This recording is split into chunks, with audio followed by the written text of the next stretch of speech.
Thanks for choosing Making the Earth Great Again broadcast program on Channel 7. Today we can meet meteorologist Mr. Pellegrini, geography expert Alan Yin, and plant and animal expert Grace Chi to talk about one of the 6 biomes, specifically the desert. Now for an introduction to the desert with Mr. Alan Yin. Thanks, Antoine. Now, deserts are areas that receive very little rainfall and have extreme temperatures. They make up 1/3 of the land on the Earth. And most deserts are found between 20 to 35 degrees north and south of the equator. Now, let's start by its definition. Antoine, you are the meteorologist. Can you give us some information about very little rainfall and extreme temperatures in the definition?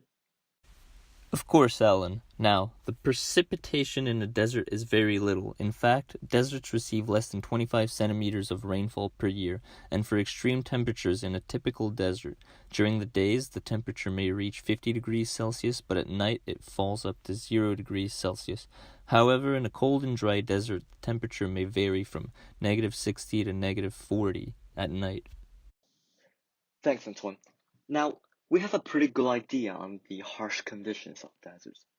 Obviously, plants and animals are hard to live in these harsh weather conditions. Therefore, the lack of vegetation will occur, and barren grounds will form.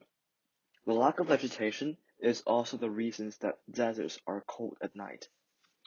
For vegetation can hold heat in cold weather conditions, and because of the lack of vegetation, the desert couldn't hold heat at night, and that's why it is so cold at night in deserts. But at the same time, nutrition can be easily accumulated in deserts due to its extreme range of temperatures. That's why fruits in areas that have severe temperature ranges are sweeter. Okay, but let me clarify a false popular belief. Now, when I mention the word desert, I believe all of you in the audience will relate to the words sand, windy, and hot. However, not all deserts are like this. There are 4 types of desert in the world: hot and dry desert, semi-arid desert, coastal desert, and cold deserts. Antoine, can you introduce what the temperatures are like in these 4 types of deserts, please? My pleasure, Alan. Weather of the deserts varies from extreme cold to extreme hot, yet they all have one thing in common, that no matter which desert you go to, your tour guide will tell you to bring plenty of water. In the cold deserts, the average temperature in summer is 3 to 12 degrees Celsius. In the coastal desert, the temperature varies from 13 to 24 degrees in summer, and it will drop to 5 degrees or lower during the winter. Due to the comfortable temperatures in summer, probably it will be the most popular desert to travel to.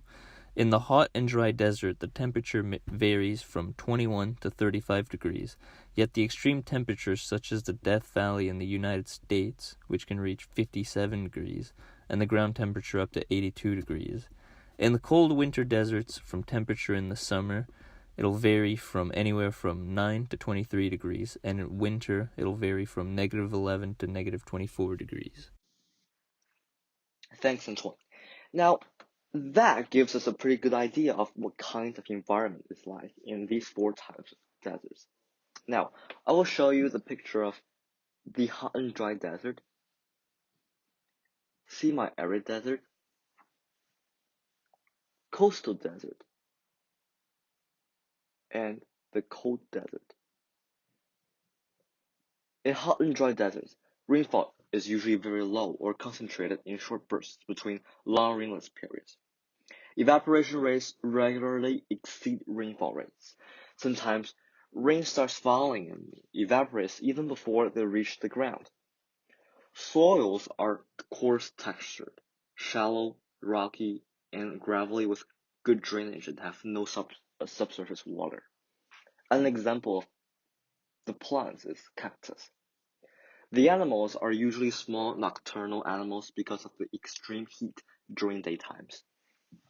In semi-arid desert, the soil can range from sandy and fine textured to loose rock fragments, gravel, and sand. It has a fairly low salt concentration compared to deserts which received a lot of rain.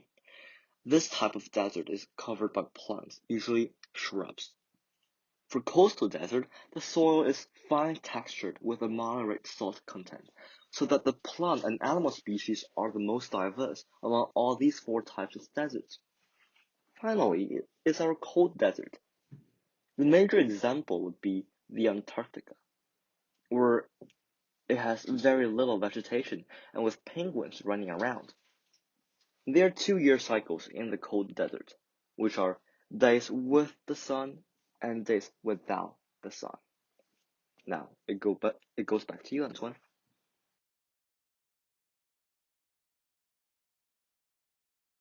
Alright, I'm going to talk about the plants and animals. In this biome, the biodiversity may seem is not as good as the other biomes, such as the tropical rainforest. Yet the desert biome is one of the most diverse biomes. There are a lot of unique animals, such as the Gila monster lives in the subtropical desert, as known as the hot and dry desert, in the southern USA and the northern Mexico, which is one of the scariest creatures in this biome by its painful bites. It is one of the few species which comes out during the daytime. So does the kangaroo rat, lives in the polar desert, as known as the cold and dry desert, which has an extremely long kidney tube that extracts every last drop of water from the food as it digests. Due to the lack of water and the extreme temperatures, almost all animals developed a skill saving water and adapt to the temperatures. So do the plants. I bet all of us think about cactus, yet there are much more different plants which lives in the desert biomes, such as shrubs, Joshua tree, jumping cholla, and so on. They might have different names and looks, yet all of them can adapt to the extreme weathers and the humidity.